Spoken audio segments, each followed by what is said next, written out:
بسم اللہ الرحمن الرحیم۔ محترم حاضرین جمعہ، خواتین اسلام، قوم کے نوجوان ساتھیوں، عزیزوں اور بچوں، اللہ رب العالمین نے ہم اور آپ کو اس دنیا میں بھیجا اور ہمارے آباء و اجداد کو اس دنیا میں بھیجا۔ آدم علیہ السلام کی بعد سے لے کر کے ابھی تک جتنے انبیاء کرام اس دنیا میں آئے ہیں، جتنے بھی انسان اس دنیا میں آئے ہیں، اللہ رب العالمین نے جن کو اپنا قریب کرنا چاہا ہے ان کو آزمایا ہے۔ اللہ تعالیٰ آزماتا ہی ان بندوں کو ہے جن بندوں کو وہ اپنا قریب، اپنی قربت دینا چاہتا ہے۔ یہی وجہ ہے کہ دنیا میں سب سے زیادہ قربت والے بندے اللہ رب العالمین کے نزدیک انبیاء کرام اور رسول اور پیغمبر تھے۔ اللہ تعالیٰ نے سب سے زیادہ ان کو آزمایا ہے، سب سے زیادہ ان کو آزمایا ہے۔ اور ہم اور آپ انبیاء کرام جن کے بارے میں ہم اور آپ کو بتایا گیا ہے، ہم ان کے بارے میں پڑھیں تو ہم کو اندازہ ہوگا کہ ان کی زندگیاں کس طریقے سے آزمائش سے بھری ہوئی تھیں۔ اللہ تعالیٰ نے قرآن مجید کے اندر ارشاد فرمایا، الذی خلق الموت والحیاۃ لیبلوکم ایکم احسن عملا، کہ اللہ رب العالمین نے زندگی کو بھی پیدا اس لیے کیا ہے اور موت کو بھی اس لیے پیدا کیا ہے تاکہ وہ دیکھ سکے کہ اعمال کے اعتبار سے کون بہتر ہے۔ اللہ تعالیٰ دیکھ سکے کہ اللہ تعالیٰ نے جو آپ کو حکم دیا ہے، ان حکموں کی تعمیل میں آپ کتنی کوششیں کرتے ہیں۔ ہم اور آپ جس مہینے سے گزر رہے ہیں، یہ مہینہ عبادتوں کا مجموعہ ہے، اور فضیلت کے اعتبار سے اللہ کے نبی صلی اللہ علیہ وسلم کی حدیث کیا ہے وہ بھی ہم اور آپ سماعت فرمائیں گے۔ اس مہینے کے اندر بہت ساری عبادتوں کو یکجا کر دیا گیا ہے۔ اگر ہم اور آپ ان کی تاریخ دیکھیں تو ہم کو اندازہ ہو جائے گا کہ ان کے اندر کی جانے والی زیادہ تر عبادتوں کا تعلق اللہ تعالیٰ کی طرف سے دی گئی آزمائش کی وجہ سے ہے۔ حج کا موقع لے لیجئے، مکے کے اندر خانہ کعبہ کا طواف کا مسئلہ لے لیجئے، یا اسی طریقے سے قربانی کا مسئلہ لے لیجئے، یہ ساری کی ساری چیزیں اللہ تعالیٰ نے حضرت ابراہیم علیہ السلام اور ان کے گھر والوں کے اوپر ڈالی ہیں۔ اللہ تعالیٰ نے ایک بیوی اور بچے کو ایسی جگہ پر چھوڑ جانے کا حکم دیا، نہ کوئی یہاں پر پرندہ ہے، نہ کوئی جانور ہے، نہ پینے کا پانی ہے، نہ کھانے کا بندوبست ہے، نہ سائے کے لیے کوئی چیز ہے۔ اللہ کے حکم پر عمل کرنے کے لیے حضرت ابراہیم علیہ السلام آئے اور اپنے دودھ پیتے بچے کو وہاں چھوڑ کے چلے گئے۔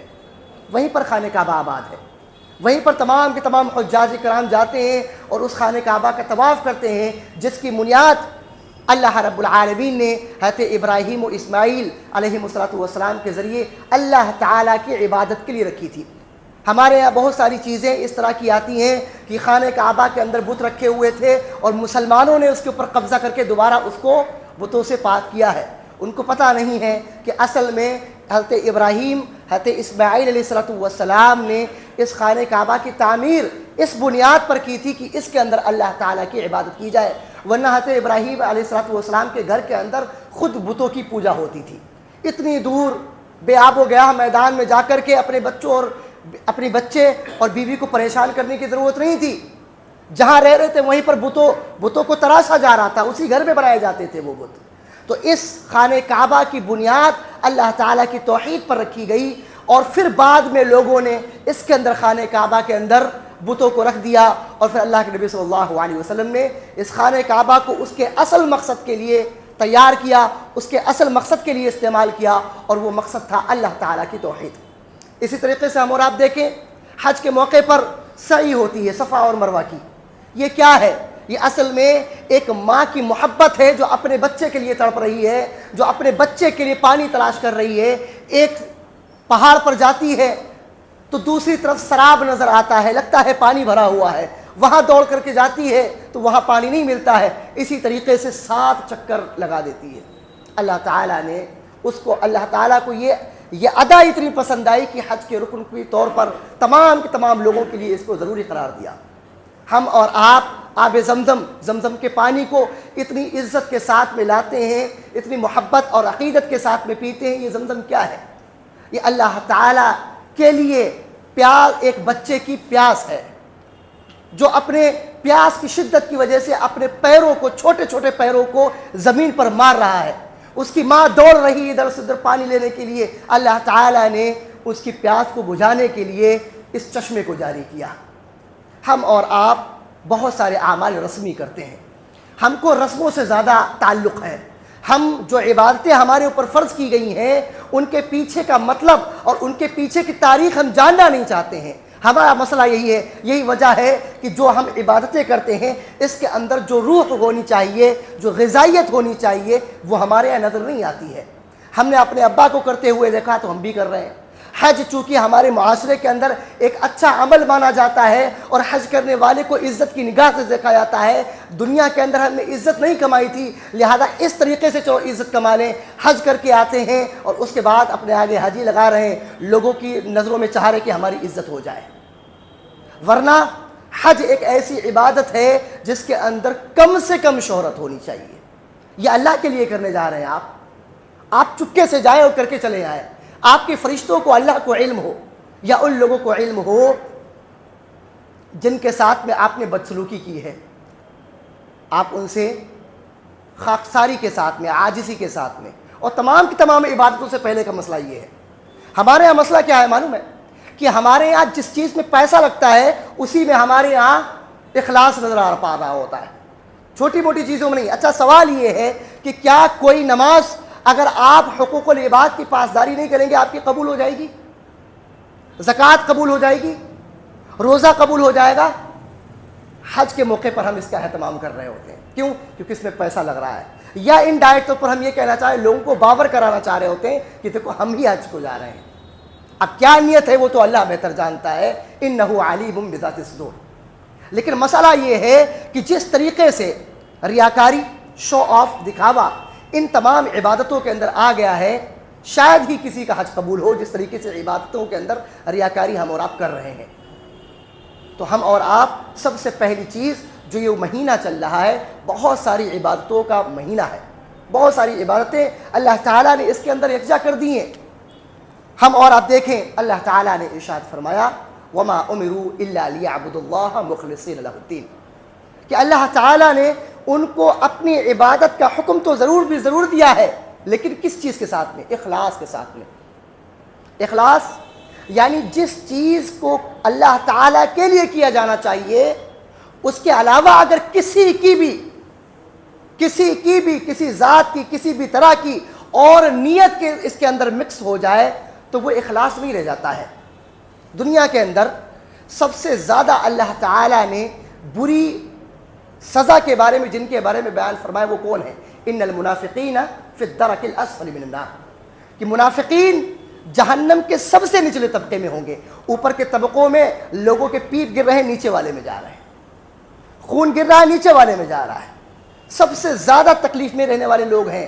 یہ منافقین ہوتے کیا ہیں اور ان کی عادت کیا ہے؟ ان کی عادت یہ ہے کہ وہ نماز بھی پڑھ رہے ہیں، وہ دوسری دیگر عبادات بھی کر رہے ہیں، وہ حج کو بھی جاتے ہیں، لیکن وہ کس لیے یہ سب کر رہے ہیں؟ تاکہ لوگ یہ سمجھے کہ یہ مسلمان ہیں، لوگوں کو یہ لگے کہ یہ مسلمان ہے.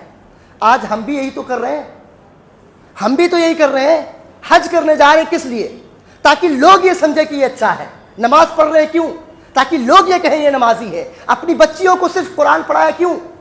تاکہ یہ نہ کہہ سکے کہ ہماری بچی تو قرآن بھی نہیں پڑھنا جانتی ہے.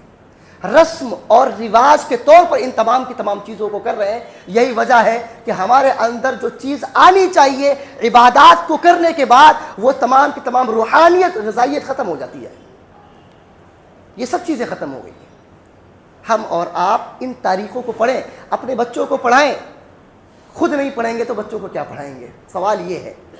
تو اس طور پر کہہ دیا جائے تو منافق جو ہے نا وہ تمام کے تمام ریاکاروں کے سردار ہیں.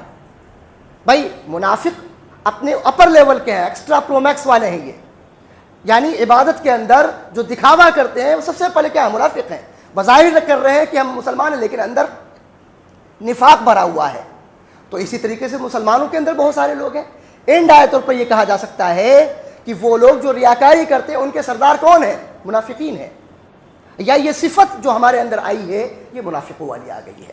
اللہ تعالیٰ نے ارشاد فرمایا جو بھی ہم عبادتیں کرتے ہیں، قل ان صلاتی ونسکی ومحیای ومماتی للہ رب العالمین، اے نبی صلی اللہ علیہ وسلم آپ کہہ دیجئے کہ میری صلاۃ یعنی میری نماز، ونسکی اور میری قربانی جو میں اللہ کے لیے کرتا ہوں، ومحیای اور میری زندگی، ومماتی اور میری موت، للہ رب العالمین یہ اللہ تعالیٰ کے لیے ہے۔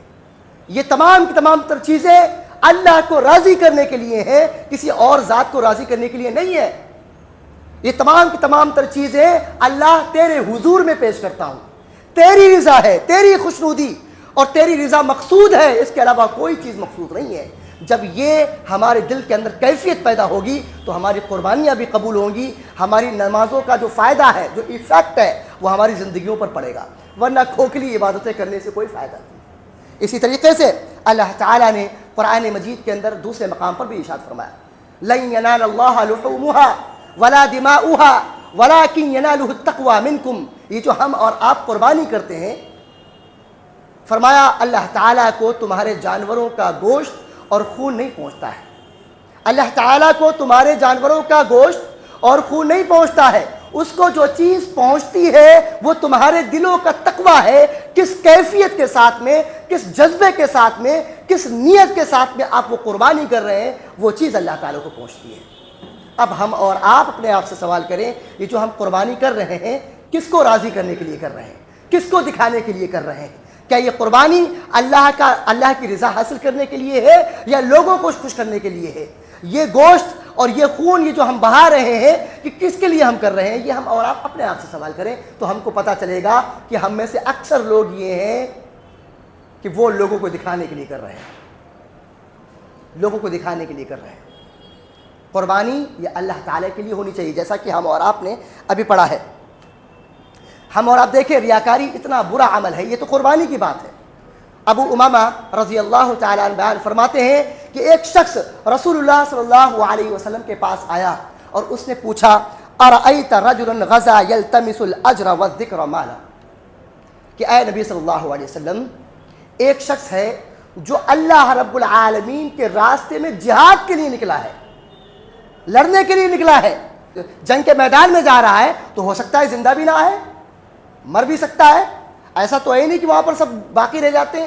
اب ایسا انسان جا رہا ہے یعنی جان کی بازی لگا رہا ہے، لیکن مسئلہ یہ ہے کہ وہ دنیاوی شہرت بھی چاہتا ہے اور اللہ رب العالمین سے ثواب کی بھی امید رکھتا ہے۔ اس کے بارے میں آپ کا کیا خیال ہے؟ رسول اللہ صلی اللہ علیہ وسلم نے جواب دیا، لا شیء لہ، اس کے لیے کچھ بھی نہیں ہے، اس کو کچھ بھی نہیں ملنے والا۔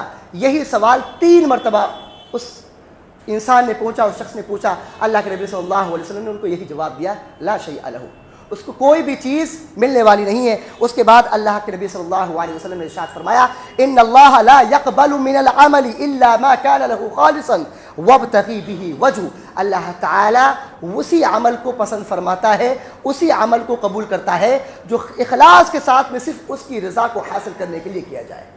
دنیا کے لیے کیا جائے گا، دنیا بھی مل جائے، آخرت بھی مل جائے، کچھ نہیں ملنے والا، صرف اور صرف اللہ تعالیٰ کی رضا، صرف اور صرف اللہ تعالیٰ کی رضا۔ اور اگر ہم نے دنیا کو دکھانے کے لیے کوئی عمل کیا ہے تو اللہ کے نبی صلی اللہ علیہ وسلم نے اس کو شرک قرار دیا ہے، اس کو شرک قرار دیا ہے۔ اللہ کے نبی صلی اللہ علیہ وسلم نے ارشاد فرمایا تھا، ان اخوف ما اخاف علیکم الشرک الاصغر، اے لوگوں، اے میرے صحابیوں، اے میرے امتیوں، سنو، سب سے زیادہ جس چیز کا خوف مجھے ہے تم پر وہ کیا ہے؟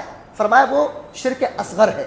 قالوا وما الشرک الاصغر یا رسول اللہ، اے اللہ کے نبی صلی اللہ علیہ وسلم یہ شرک اصغر کیا ہے؟ صحابہ کرام نے دریافت کیا، فرمایا الریا، عبادات کے اندر دکھاوا، لوگوں کو دکھائے، لوگوں کو اچھا لگنا چاہیے، لوگوں کو لگنا چاہیے یہ بہت پرہیزگار بندہ ہے، یہ اللہ کے لیے سب کچھ قربان کرنے کے لیے تیار ہے، ہر سال حج کو بھی جا رہا ہے، ہر سال 10 15 قربانیاں کر رہا ہے، نمازوں میں بھی رہتا ہے، لیکن اخلاص نہیں ہے، لوگوں کو دکھانے کے لیے کر رہا ہے۔ ہر وہ چیز جو اللہ کے لیے ہونی چاہیے اگر ہم نے لوگوں کو دکھانے کے لیے کی ہے، چاہے وہ کچھ بھی چیز ہو، چاہے وہ عمل علم کا حاصل کرنا ہو، لوگوں کے لیے خرچ کرنا ہے، نمازوں کو پڑھنا ہے، قربانی کو کرنا ہے، حج کو کرنا ہے، اللہ تعالیٰ لپیٹ کے منہ پر مار دے گا، کچھ نہیں ملنے والا۔ تو ہم اور آپ پہلی چیز عبادتوں کے اندر اخلاص پیدا کریں۔ اسی طریقے سے ہم اور آپ دیکھیں عشر ذی الحجہ کے بارے میں آتا ہے، اللہ کے نبی صلی اللہ علیہ وسلم نے ارشاد فرمایا ما من ایام عمل الصالح احب الی اللہ فیہن من هذه الایام، یعنی عشر ذی الحجہ، کہ جتنے بھی اللہ تعالیٰ نے ایام بنائے ہیں دنیا کے اندر، دن دیے ہیں، ان تمام کے تمام ایام میں سب سے زیادہ وہ اعمال جو ان 10 دنوں میں یعنی عشر ذی الحجہ میں کیے جانے اعمال کو اللہ تعالیٰ جتنا پسند کرتا ہے اور اعمال کو نہیں پسند کرتا ہے۔ پوچھا گیا وَلَلْجِهَادُ فِي سَبِيلِ اللَّهِ، کیا اللہ کے نبی صلی اللہ علیہ وسلم اللہ کے راستے میں جہاد بھی اللہ تعالیٰ کو اتنا پسند نہیں ہے؟ فرمایا اللہ کے نبی صلی اللہ علیہ وسلم نے وَلَلْجِهَادُ فِي سَبِيلِ اللَّهِ، اللہ تعالیٰ کو جہاد بھی اتنا پسند نہیں ہے جتنا ان دنوں میں کیے جانے والے اعمال پسند ہیں۔ إِلَّا رَجُلًا خَرَجَ بِنَفْسِهِ وَمَالِهِ ثُمَّ لَمْ يَرْجِعْ مِنْ ذَلِكَ بِشَيْءٍ، سوائے اس شخص کے جو جہاد میں نکلا، اپنا مال لے کر کے بھی نکلا، اپنی جان لے کر بھی نکلا، اور نہ تو اس کا مال واپس آیا نہ تو اس کی جان واپس آئی، یعنی سب کچھ اللہ کے راستے میں لٹا دیا۔ ایسا شخص ایسے عمل کو اللہ تعالیٰ زیادہ پسند فرماتا ہے جہاد سے بھی زیادہ۔ اس کے اندر اگر کوئی آدمی گیا ہے اور وہ واپس آ گیا، اس نے لڑائی بھی کی ہے، وہ اس کی زندگی باقی رہی، مال بھی باقی رہا، لیکن وہ غازی ہے، بچ کے آ گیا، تو اللہ تعالیٰ کو یہ جہاد سے بھی زیادہ ان 10 دنوں کے اندر کیے جانے والے اعمال زیادہ پسند ہے، جہاد سے بھی زیادہ۔ ہم اور آپ دیکھیں ان 10 دنوں کو ہم اور آپ یوں ہی گوا دیتے ہیں، ان کی قدر نہیں کرتے ہیں۔ ہم میں سے اکثر کو تو اس کے بارے میں پتہ بھی نہیں ہوگا کہ ان 10 دنوں کی فضیلت کتنی آئی ہوئی ہے، ان کے اندر کیا کیا اعمال کیے جانے چاہیے، کن کن اعمال کو ہم اور آپ یکسوئی کے ساتھ میں بیٹھ کر اللہ کو راضی کرنے کے لیے کرنے لگ جائیں تو اللہ تعالیٰ ہمارا راضی ہو جائے۔ اسی طریقے سے اس کے اندر کیے جانے والے اعمال کیا ہیں، کیا ہو سکتے ہیں؟ عبداللہ ابن عمر رضی اللہ تعالیٰ عنہ بیان فرماتے ہیں کہ اللہ کے نبی صلی اللہ علیہ وسلم نے ارشاد فرمایا ما من ایام اعظم عند اللہ، دنیا کے اندر جتنے بھی دن ہیں سال کے، ان تمام دنوں میں اللہ تعالیٰ کے نزدیک سب سے عظیم دن جو ہے وہ ذی الحجہ کے 10 دن ہیں۔ فرمایا اللہ کے نبی صلی اللہ علیہ وسلم نے فَأَكْثِرُوا فِيهِنَّ مِنَ التَّهْلِيلِ وَالتَّكْبِيرِ وَالتَّحْمِيدِ، تو ان دنوں کے اندر تحلیل و تکبیر و تحمید کا اہتمام کیا جانا چاہیے۔ ہم بہت زیادہ تکبیر کریں، اللہ تعالیٰ کی کبریائی بیان کریں، اس کی تحلیل اور اللہ تعالیٰ کی حمد بیان کریں۔